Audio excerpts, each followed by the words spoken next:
Berhenti berharap pada dividend bank kalau anda nak simpanan anda berganda.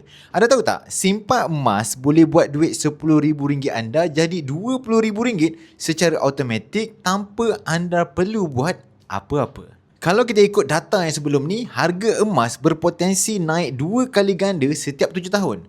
Kalau anda simpan RM10,000 dalam bank, 7 tahun lagi kuasa belinya mungkin dah menjadi separuh disebabkan inflasi. Tapi dengan emas, nilai emas anda akan semakin lama semakin naik disebabkan pergerakan harga emas.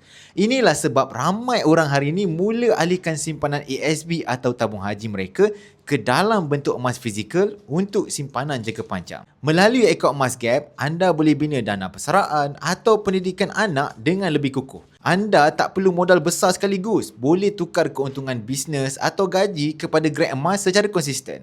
Simpanan emas di akaun Emas Gap ni selamat, mudah, murah dan patuh syariah. Jadi anda boleh menabung emas dengan tenang, tidur pun tenang, tak takut kena scam. Berbalik pada persoalan tadi, anda nak tengok duit anda makin mengecil nilainya atau nak lihat nilainya semakin lama semakin meningkat di masa akan datang? Buat keputusan anda sekarang. Hubungi saya untuk saya tunjukkan jalan pintas untuk mula kumpul grade emas dalam akaun Emas Gap hari ini.